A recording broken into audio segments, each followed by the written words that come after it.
bitch. I don't know niggas that's rockin' like this. I just know niggas that's poppin' that shit till we pull up just spraying and poppin' this shit. Poppin' this whip, poppin' this hood, poppin' this bitch, poppin' this dread. Suffocate niggas don't know how to say it. Sophisticated or suffocate bitch. Baby shit, I'ma stun a little bit. You was my summer Louise, you crazy. That's a nice size alternate. I just want to let you know that, alright? What's up, guys? It's your boy, Kiamis Rockoff Johnson here with another video.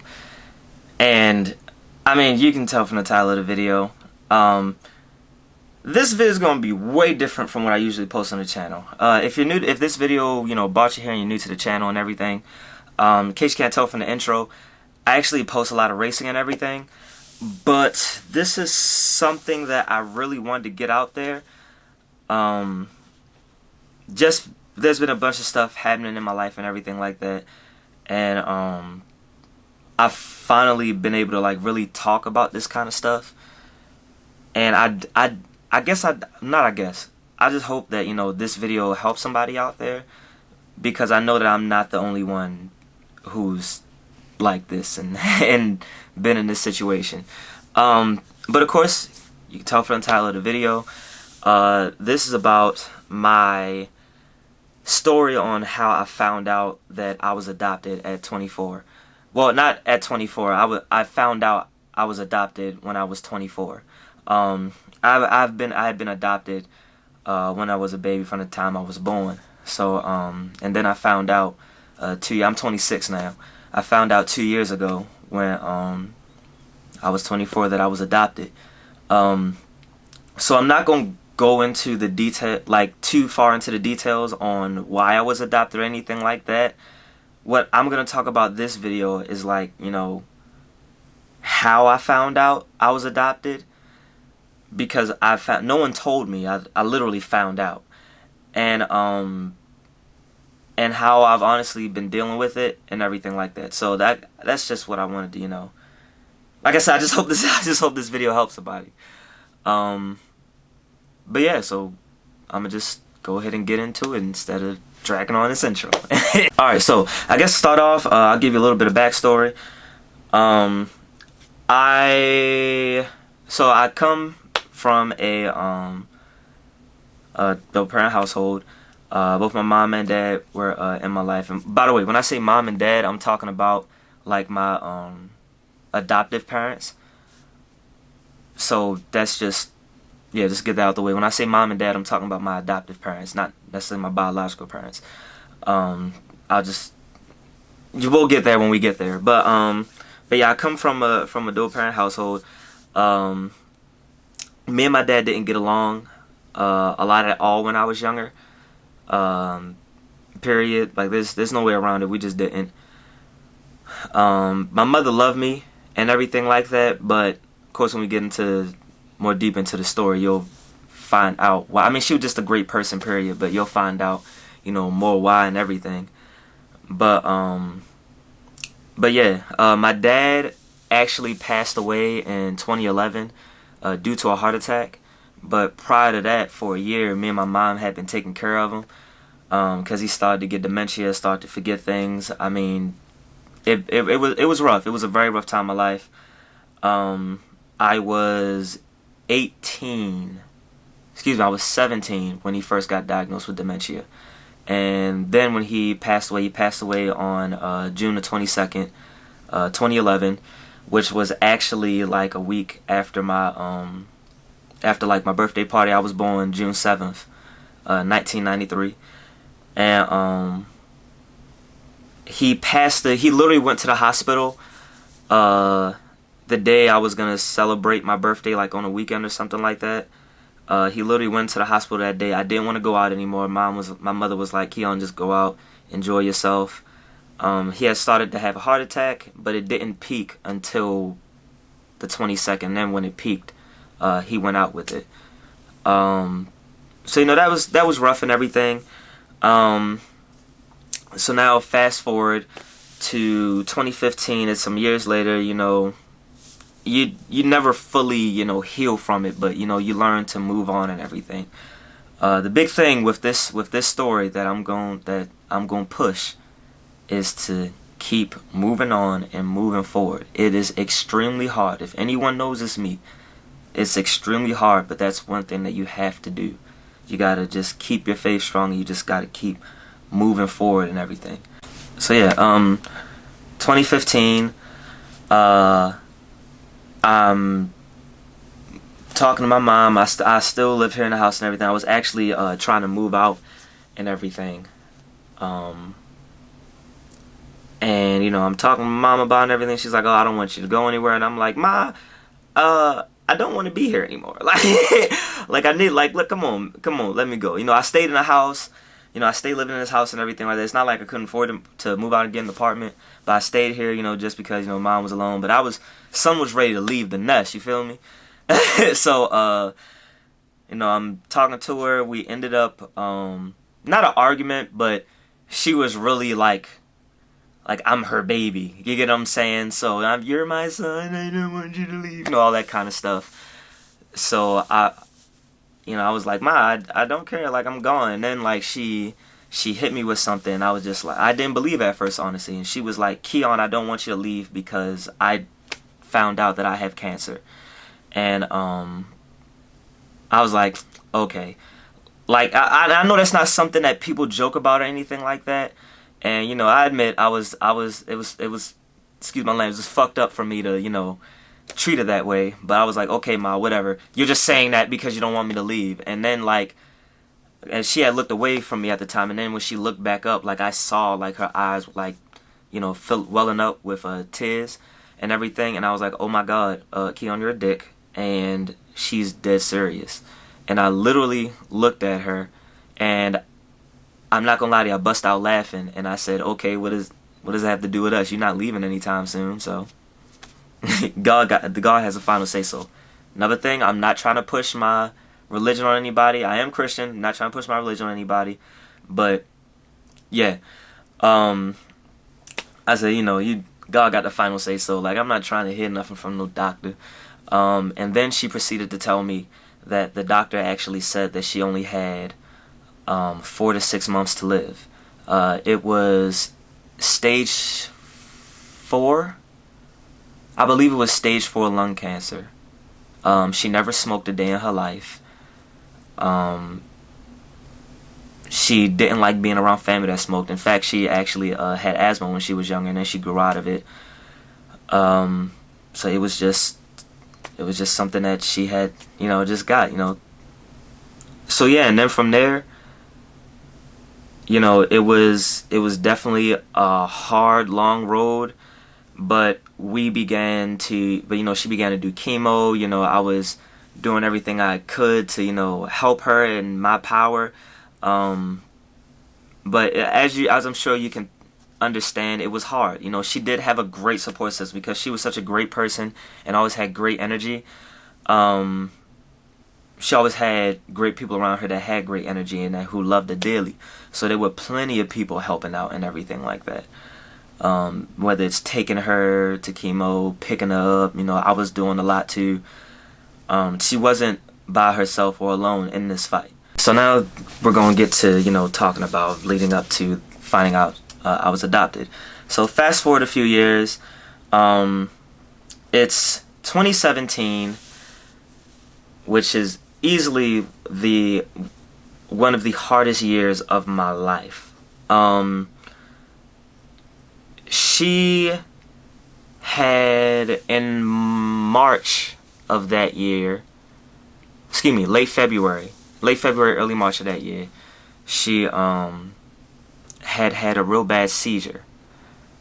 And we rushed her to the hospital and everything like that. I stayed with her the entire time. And then we found out that the cancer had actually, because she had actually, you know, you're not really cured, but she had been cured of cancer. Like, she didn't have any of the cancer cells, but to the point where it's detectable or anything like that. And then we got hit with this. It had actually started to move up to her brain, and it was putting pressure on her brain. And then at this point, this is late April. She was in ICU, and they brought me into the room with 2 of our close friends of the family. One of them being, 2 of them being being her best friends. and they told us that there's nothing more that they could do for her. There's nothing more. The cancer was just, taking a toll on her. At this point in time, it's not like she was completely gone. She knew what was going on and everything, but things were gonna start getting harder. Excuse me, I'm sorry. All the time and everything is running to my head. I'm sorry. This is mid-May. This is mid-May of 2017, and that's when I had talked to her about it and everything, and she was like, God got the last say, so I don't care. I'm still fine. Like I said, she's a strong woman. I always stayed positive and everything. No matter what was going on, I always stayed positive. And then she went and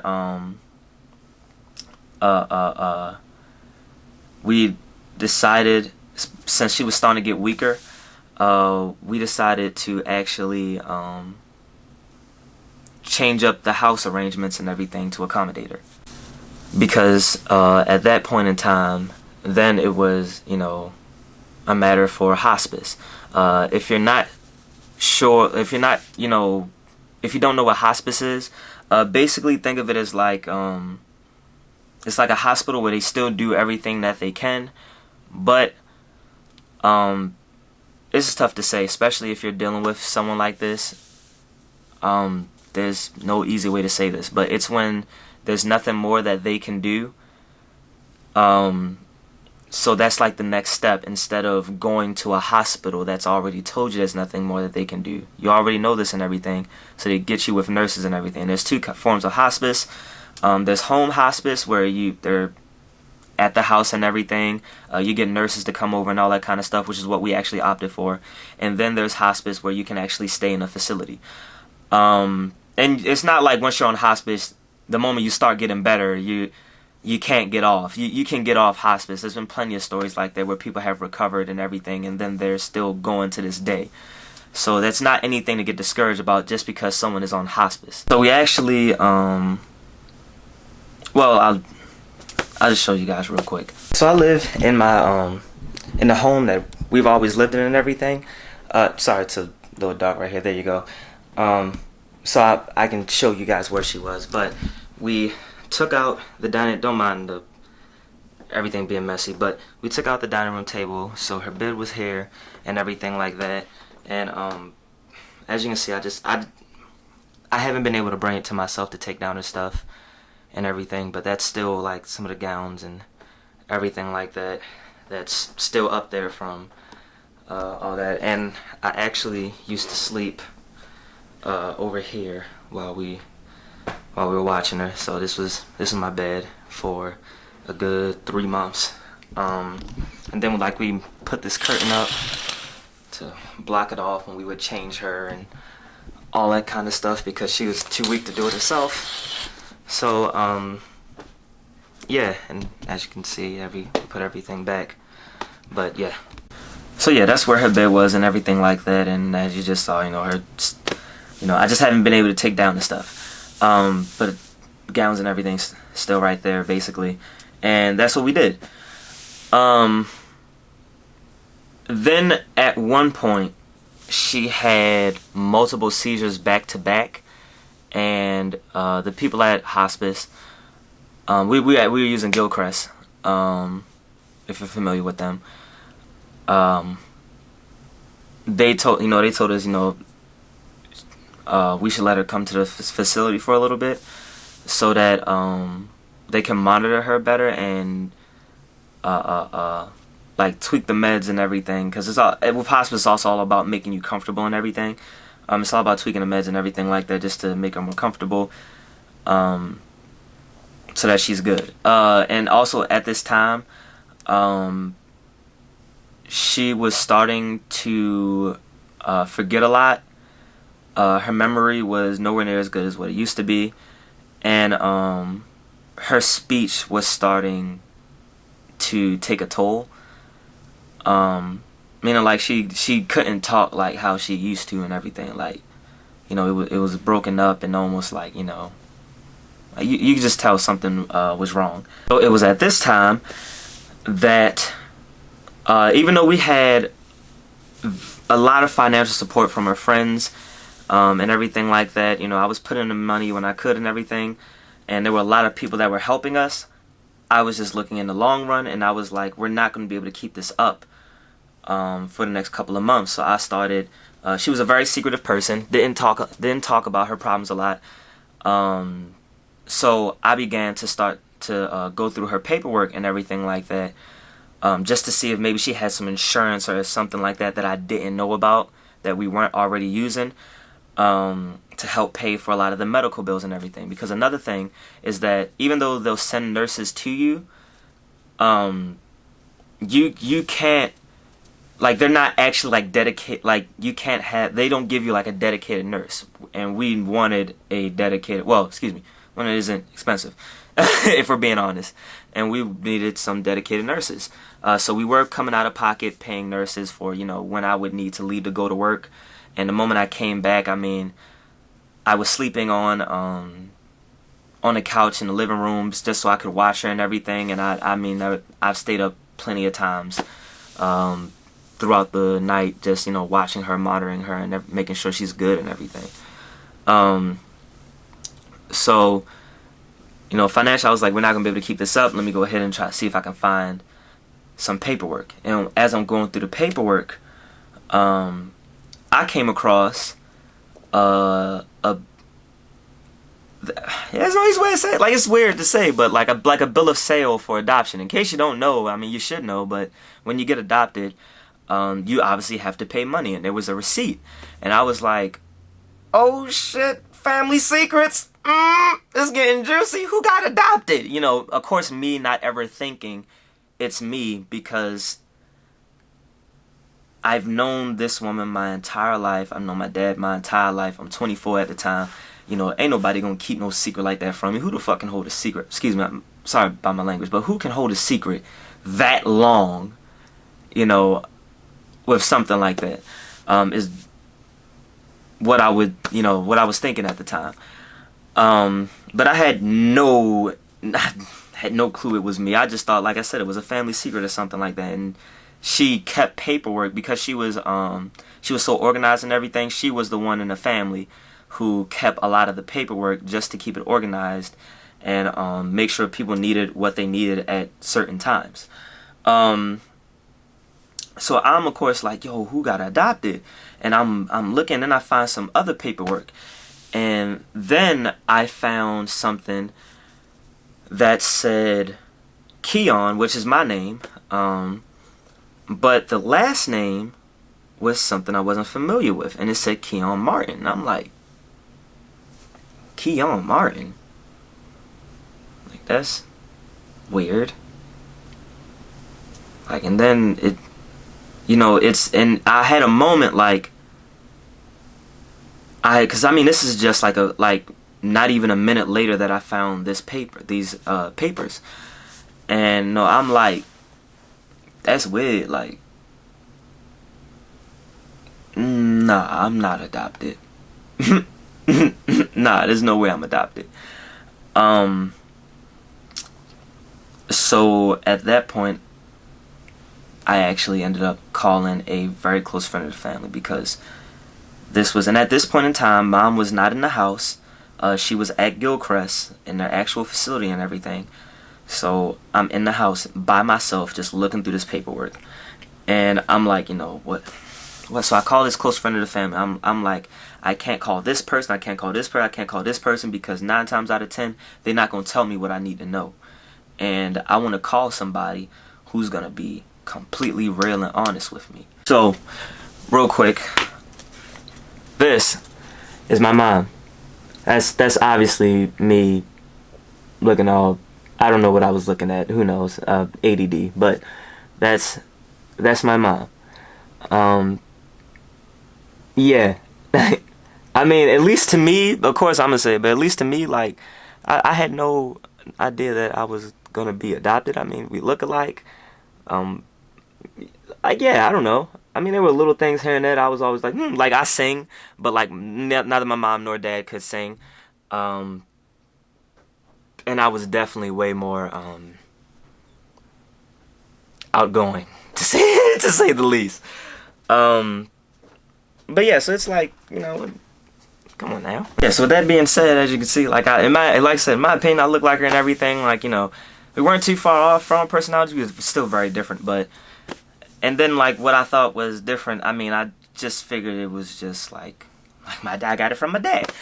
but yeah, so I ended up calling a very close friend of the family, and her name is Michelle and everything. And she was like, hey Keon, everything good? How's mom? And I was like, oh, she's good. She's doing better and everything. She's at the hospital. I said, can I ask you a question? There's honestly no easy way for me to ask it. And she goes, sure, you can ask me anything. Now, I have known this woman my entire life. Like I said, she was a very close friend of the family. Yeah, she was just one of those like other women in my life who like really meant something to me. We weren't affectionate or anything like that. So I mean, I'm terrible with expressing my feelings, but I never really told her at the time. But she meant a lot to me. So and I just asked her, I said, listen, I need you to be real with me and be honest. I called you because I know you can do that, but am I adopted? I found these papers. I found a different name, and am I adopted? And she was silent for a second, and then she took a deep breath and she goes, yes, you are adopted. I was like, who? Like, I can't say a rush of emotions came in or anything like that. I was honestly just in shock. I mean, imagine that. You go 24 years of your life, and then you get hit with this. While at the same time, you're dealing with your mother, who raised you and everything, with cancer and everything. You went through your father's death and everything, and like no one ever told you. So I was just like, who? Wow. Okay. I was about to say who. No. Like, do you know who my parents are? Like, who are my like biological parents? Not that I didn't. It's not like I immediately was like, oh my gosh, they kept this secret from me, I hate them so much. No, it wasn't that. It was just, whoa, so where did I come from? You get what I'm saying? It wasn't, so it was nothing malice behind it. If I had no hate or anything like that. And before I could get it out, she cuts me off and she goes, I'm your biological mother.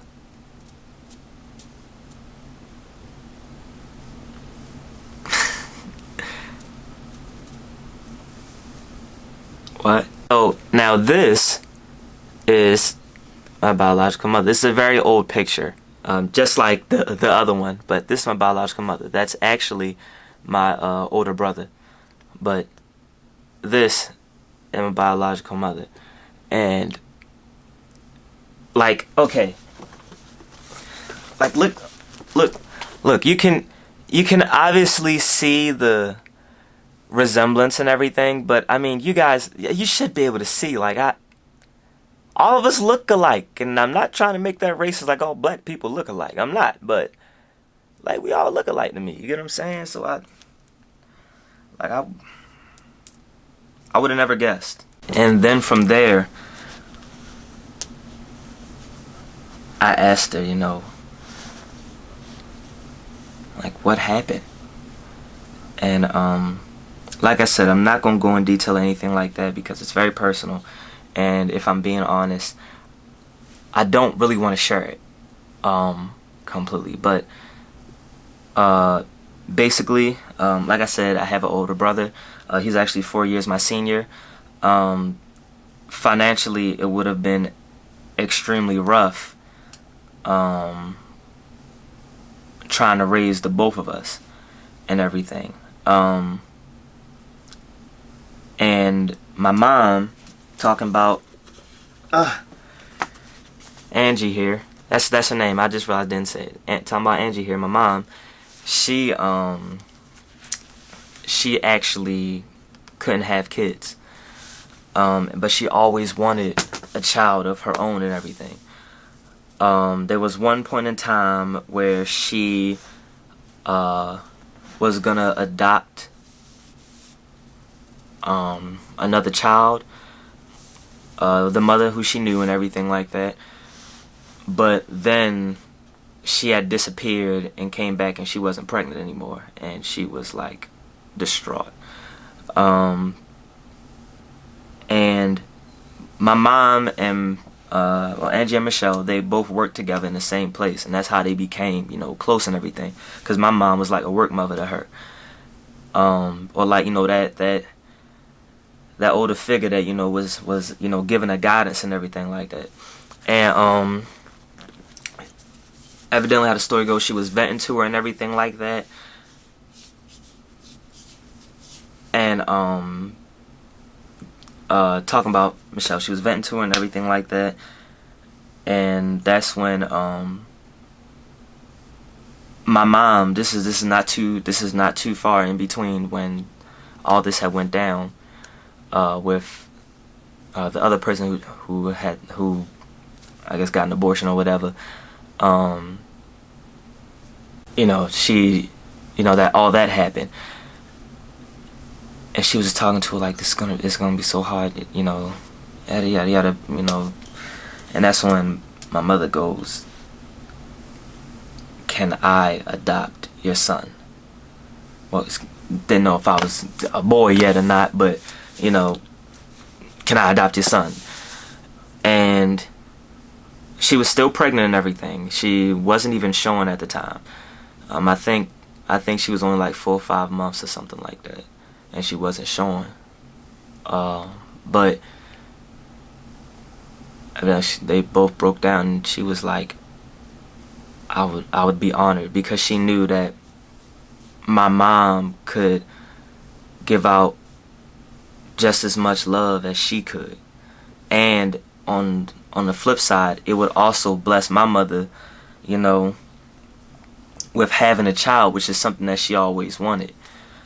And I was like that miracle child for her.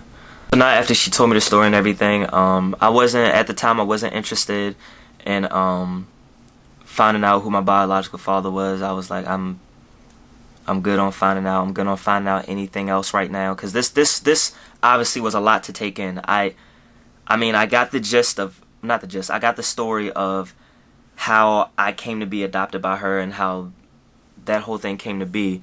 I didn't know, the complete story, like the complete adoption story and everything, and where my biological father was at the time and all that kind of stuff.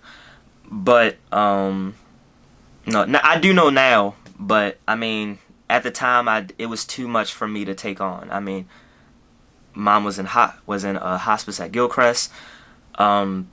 Financially, I'm still looking through paperwork, trying to find some way to afford these nurses and everything. And I just found out I was adopted after living on this earth for 24 years and not even having an inkling that I was adopted. So that it was a huge mental, emotional, spiritual strain on me, and I already knew that I wouldn't be able to take any more at the time. So at that point I was like, okay, I can't remember how I ended the conversation. I think it was somewhere on the lines of like, okay, all right, cool. Well, thanks for telling me. I was real. Listen, man, I've not going off subject and everything, but I've been through a lot of stuff in my life. A lot of really hard things to deal with. So a lot of things, like I was just emotionless because I was just numb. Like I was numb to a lot of stuff. So I kind of just like, all right, cool, you know, all right, whatever. I know now, whatever. Like, you get what I'm saying? So I just, it was just someone I was like, okay, you know, thanks for telling me. She was like, you know, I hope you don't hate me. I was like, no, I don't hate you at all. I don't hate you at all. And I remember I told her that, and I wasn't just saying this as like a cliche thing. Like, I was being genuine when I said this. I said, you were always like a second mother to me, with everything that you did for us and did for the family and did for me. So, I'm not mad at all that, you know, two of like some of my favorite women and best women in my life, you know, they're both my mothers. And so yeah, I said I don't hate you at all, and I understand. I understand, you know. Financially, it would have been, you know, it would have been a storm, and then like it just would have been extremely hard, and it just, I don't care if, you know, you don't believe in God or anything like that, but keeping it real, man, like, God's plan, and you know, and then just the way that like the universe works and everything like that, everything happens for a reason. You know, she was giving birth to me. I was never really meant to just be her son. I obviously came in this world so that I could be a blessing to Angie, and I could be, you know, I could grow up with her, and she could finally get that mother-child relationship that she wanted. I wasn't the best kid to deal with because Michelle actually hates it when I say this, but I was a very ratchet child. I did a lot of stuff. You know, I ain't too happy about a lot of stuff that I did, but you know, she still had that mother-son relationship. Angie, I'm talking about. She still had that mother-son relationship, and it's not like Michelle didn't have it because, like I said, she has my older brother too. We get off the phone, and you know, I'm like, wow. At the time, I was off that day, and it was still early. It was only like maybe like 2-3 o'clock or something like that. I actually wasn't gonna go to Gilchrist that day because I wanted to just take my time and go through the paperwork. But at that time, I just needed to leave, and I left out the house. I went for a long drive. I mean, that's how I clear my mind. I go out on drives and everything. And then I decided to go back to my mom at Gilchrist. We'll go to her. And I go there. You know, there's, like I said, she was loved by a lot of people. So there's plenty of friends and family in there and everything like that. And nobody knows this. I don't think I ever told anybody this. But I went in there and I was like, you know, hey, you know, everybody, you know, I'm being my regular, you know, staying positive self. You know, nobody knowing that I just found out what I found out. And then at one point I politely asked everyone if they could leave the room because I wanted to talk to her. And so of course everyone was like, okay, you know, cool, we'll just be out here. They had like a little patio thing out there through a door, so they just went out on like this patio through the door, and me and my mom were in there by ourselves. And I remember she was in the bed. I was on the left side, and you know, I looked at her, and she had the look in her face like, what are you about to say to me? You know. And I began to tell her that, you know, I found the paperwork, and you know, it just so happens that the person who I called just so happened to be my biological mother. And I remember looking at her in the eyes and telling her, you know, Ma, just because, you know, I found out that, you know, like, you're not my biological mother, to me that doesn't mean you're not my mother. You know, you sacrifice a lot for me, You've done so much for me. And when the word mom, mother, or anything like that come to my head, like, it's you. And like I really love it. And remind you, we weren't like necessarily like the affectionate, type of people. Like we just weren't, like we ain't do hugs and kisses and all that kind of stuff. I know people probably like, what, you didn't? But like, not, we just weren't affectionate. This is what it was. But and I told her, I love you, like, from the bottom of my heart, and this changes nothing. You are my mother. You will always be my mother, even past the day that both of us are gone. You will always be my mother. And I just kept on telling her, like, it's real, cause like, not that I'm trying to like get naked for y'all, but like, even on my chest here, I know people, especially on my Instagram and everything, see me with my shirt off a lot, but I got my father's name right here. Don't mind all the hair. I know it's probably hard to see, but I got my father's name right here. That was actually my first tattoo. Then I went and I got hit up some more. I'm all tatted, but later on I went, because my mom didn't like tattoos. Don't mark your body up. Your body is a temple kind of stuff. Which it does say in the Bible, but whatever. Not whatever, but you get what I'm saying. And then I went and I got her name tatted on me. Actually in her signature. Same thing for my dad's name. And actually, hold up real quick, like this dove right here, that was actually like a hoodie that like my dad wore, and he had a dove on there, and that was so I got that tatted on me too, and just put some clouds around it. But I got both of their names here, like, on my chest, and I told her, like, that's real. Like, I'm not gonna put some on all my tattoos on my body all mean something to me, all 8 or 9 or something like that of them.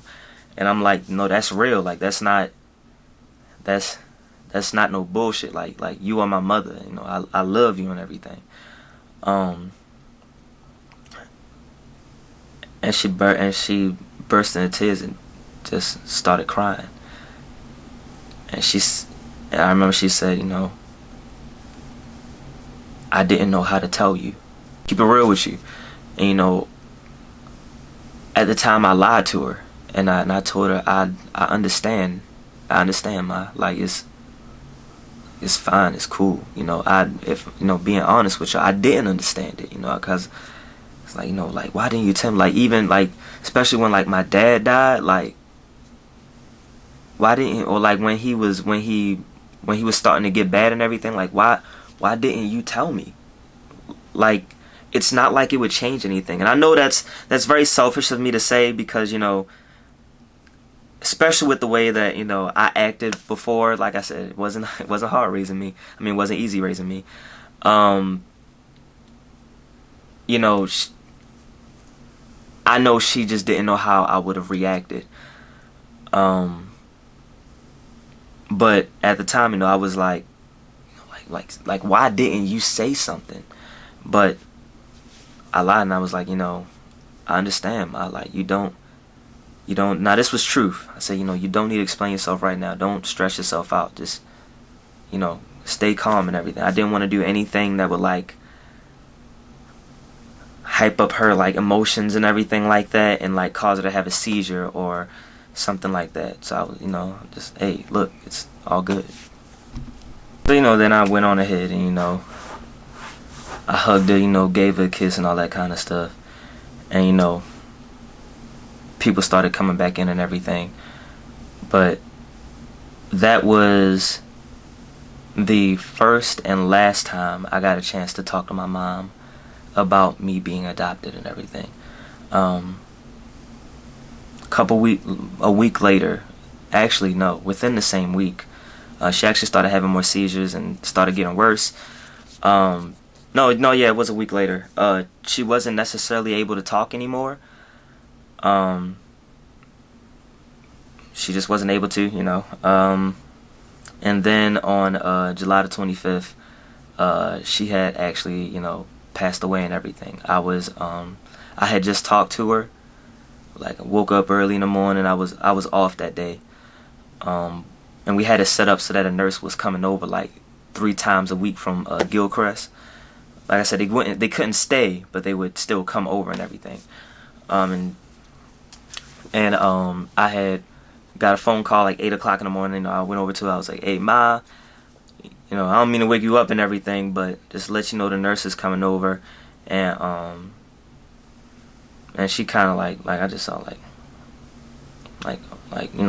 all right and everything. I went over, sat down on a chair. I just stayed awake the entire time, just watching racing videos and anime and stuff like that. Around 9 o'clock, the nurse came. Well, I heard the car go by. Look out the window. Okay, that's the nurse. I walk over to tell my mom that she's here, and I put my hand on her hand, and I had immediately felt it, and I said, "Oh my gosh, she's gone."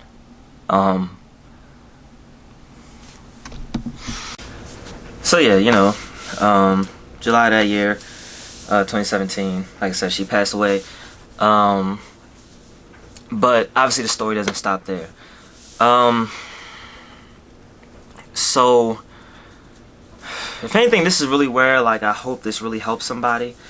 How I've actually been dealing with finding out and everything.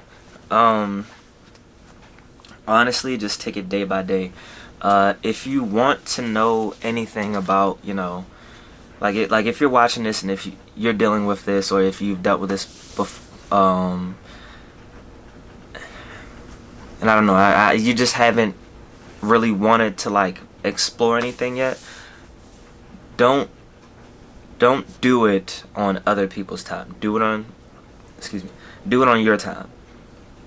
There's no reason why you should rush anything. Of course, time is tricky. You never know how much time you have or someone may have. But like I said, do it in your time. Even though I could have very much just got the information from Michelle and everything, I did not actually ask her about my biological father till like maybe a year later, if that. Honestly, maybe been 10 months. Either way, it was close to a year later. And I have reached out to him and everything like that. So yeah, he knows where I am, knows who I am, and all that kind of stuff. I've talked to him plenty of times. I guess just, I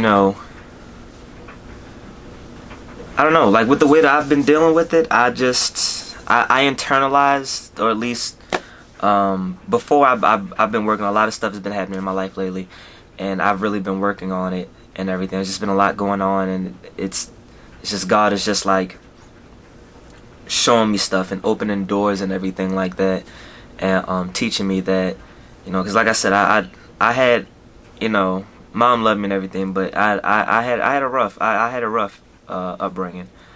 No, it was really rough.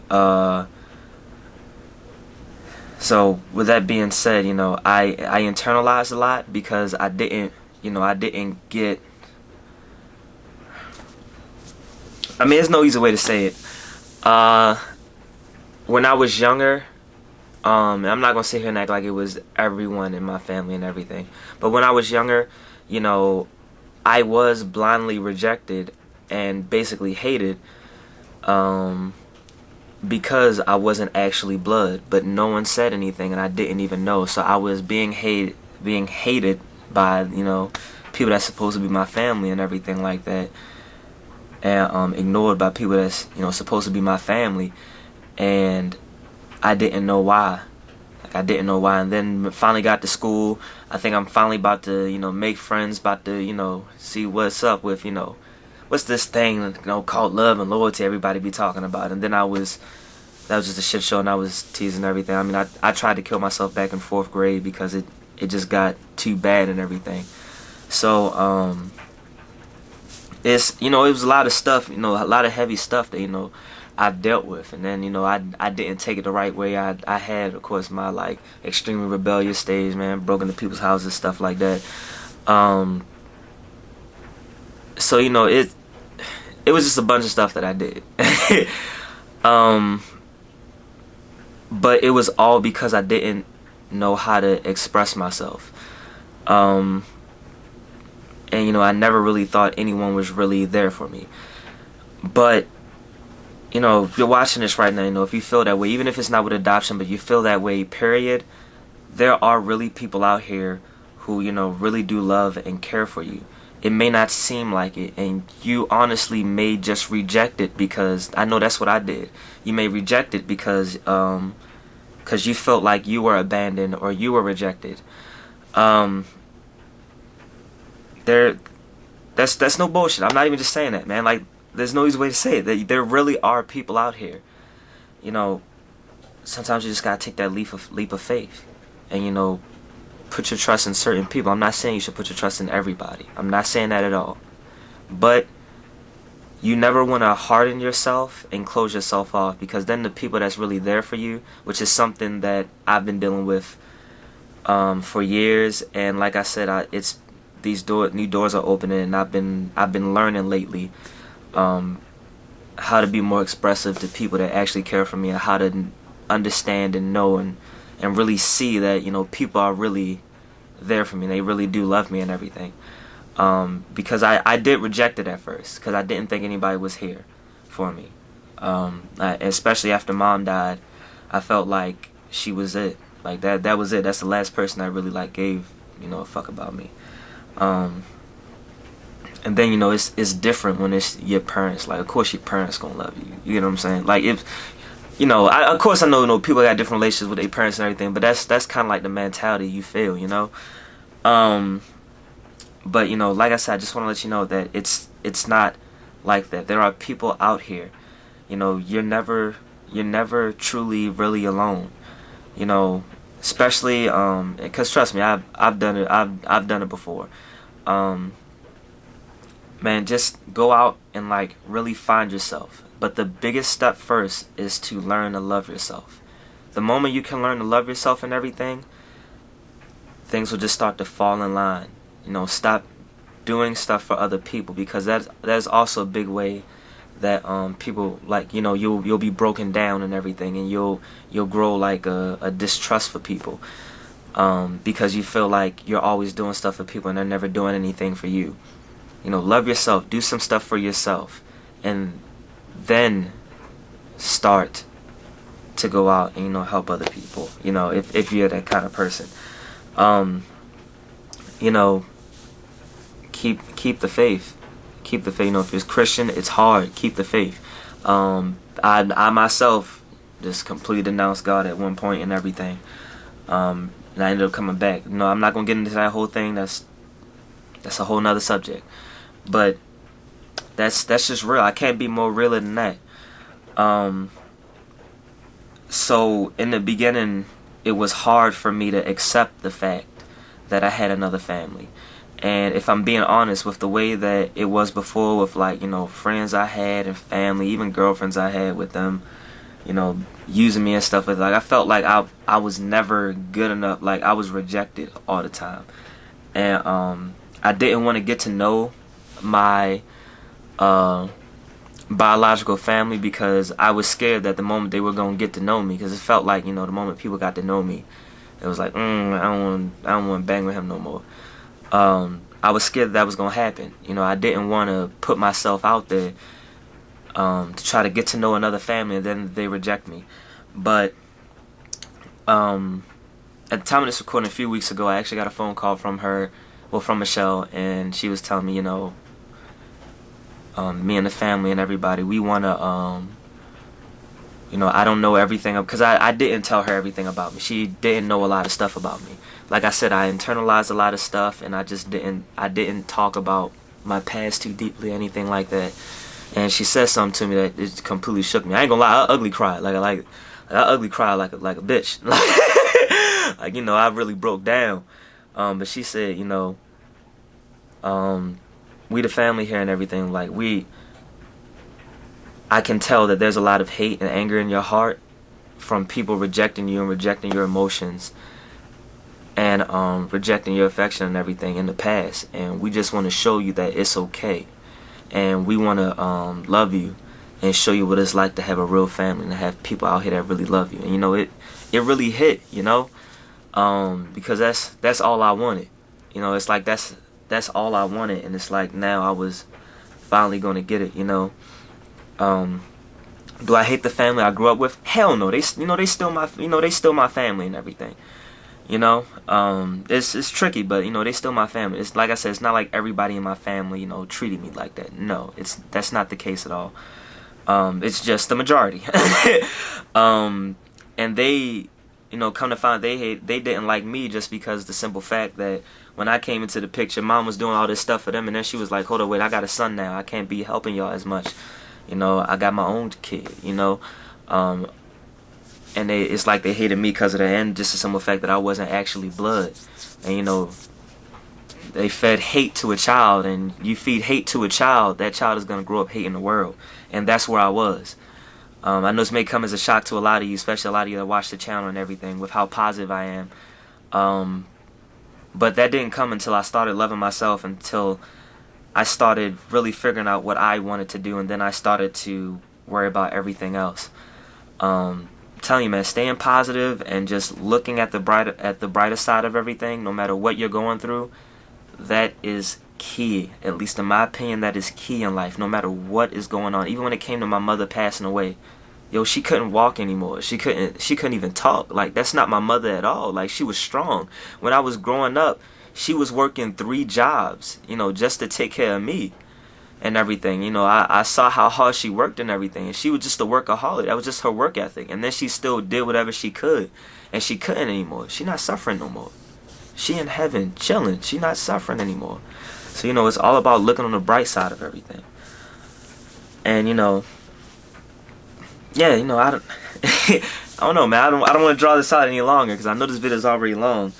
But if there's anything you're dealing with where, you know, you've been rejected, or you feel like you're alone or anything like that, you're not. There is always someone out here. Even if, and this is totally fine, even if you have to go out and pay for it and get a psychiatrist, that doesn't mean you're weak. You are actually strong for going out and getting a psychiatrist and getting some help. It has helped a lot of people. It helped me too. I had one at one point after I had tried to kill myself. You know, it's not an easy subject, but that's keeping it real, man.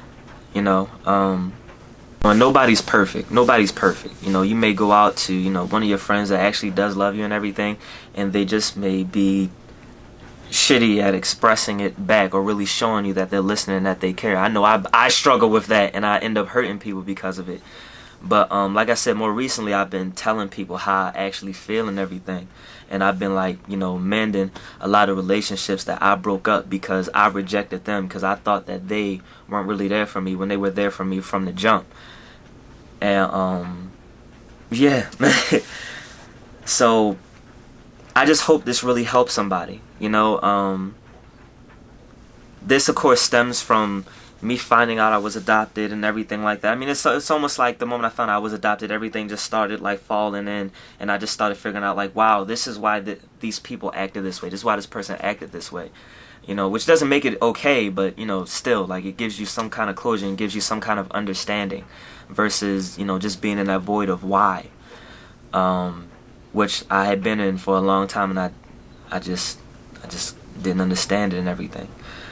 But yeah, like I said, there's always someone out there. Always someone out there. Even if you gotta get a psychiatrist, it's okay.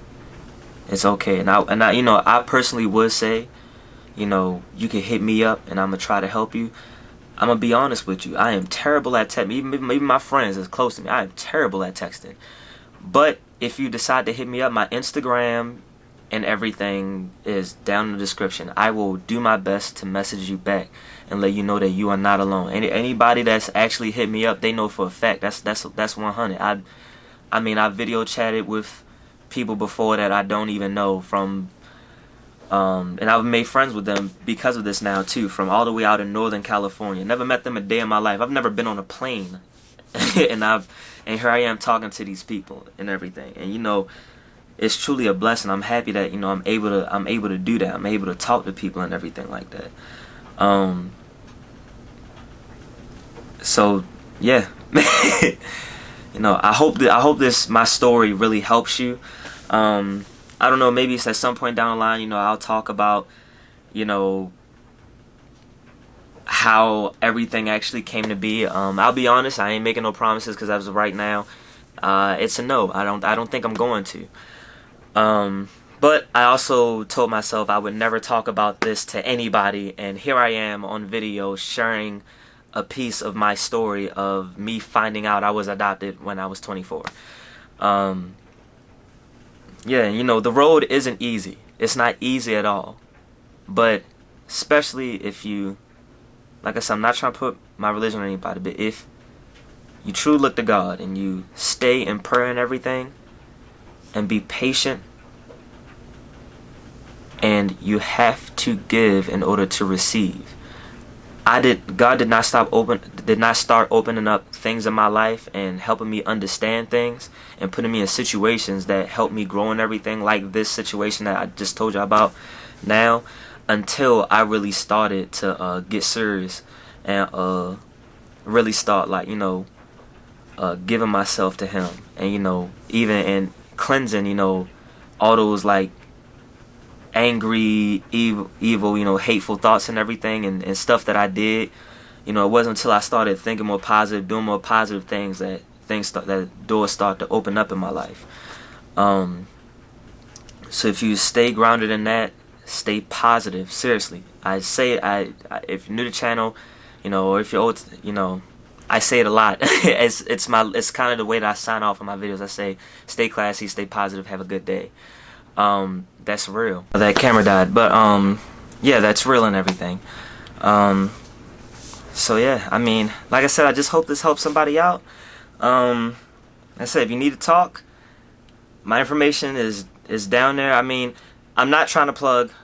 Merch is also down there. I guess that kind of is a plug in and of itself, but I'm not trying to plug. The link to my merch is also down there. I'm not trying to direct you to the description though. To see that, keep going past all that stuff, and right at the bottom there's my Instagram and my Facebook and everything, so you can hit me up and everything, and I'll talk to you, and, you know, help out in any way that I can, because I've been there and dealt with it, as you can just hear. But yeah. As always, guys, you stay classy, stay positive, and have a good day. And thank you for listening to this story about my life.